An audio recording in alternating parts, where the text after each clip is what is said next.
ملخص الجوله 18 من الدوري الانجليزي الممتاز. للاسف مش لاحقين نتفرج على كل الجولات اللي فاتت واللي جايه 17 و18 و19 كلهم كده تقريبا، تحس ان الماتشات كلها بتتلعب في اسبوع واحد، ما تفهمش ازاي. اول ماتش في الجوله دي برنتفورد بيكسب ويست هام 2-0.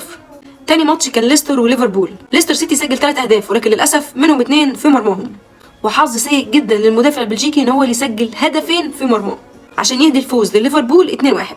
تالت ماتش مانشستر يونايتد بيكسب وولفرهامبتون 1-0 بهدف لراشفورد. طبعا راشفورد اتألق في الماتش ده جدا وجاب جول كمان بس اتلغى. بعد كده عرفنا ان راشفورد متعاقب من تين هاج عشان اتأخر شويه في النوم. تين هاج بعد تصريح راشفورد عن انه اتأخر في النوم فطلع قال لك لو كل اللعيبه زي راشفورد كده فدي الاجابه الصحيحه، فعرفنا ان تين هاج يعني بصراحه مدرب حازم جدا يعني. بورنموث لسه بيقدم عروضه سيئه وبيخسر 2-0 من كريستال بالاس. الماتش الخامس فولهام بيكسب ساوثهامبتون 2-1. الماتش اللي كان مفاجاه بقى في الجوله دي ان مانشستر سيتي يتعادل في التوقيت ده مع ايفرتون 1-1. طبعا هالاند هو اللي سجل الهدف كالعاده. اما ليدز بقى قدر يوقف في سلسله انتصارات نيوكاسل وتعادل معاه سلبيا 0-0.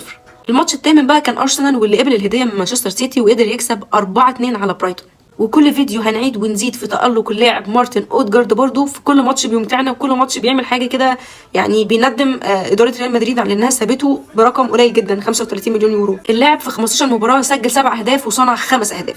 احلى مسا عليك يا عم بريز. توتنهام بقى بيخسر 2-0 على ارضه من استون فيلا. دفاع توتنهام وحارسه في ذمه الله، اخر 7 ماتشات في الدوري دخل فيها هدفين او اكتر، معدل صعب جدا لتوتنهام. اما تشيلسي بيقع فخ التعادل مع نوتنجهام فورست 1-1 في ختام الجوله ال 18. وده كان ترتيب الجدول في نهايه الجوله دي. ارسنال ما زال في صداره ب 43 نقطه، السيتي في المركز الثاني 36 نقطه، وساوثهامبتون في المركز الاخير ب 12 نقطه. وبالمناسبه الجوله 19 هتبدا بكره. سلام.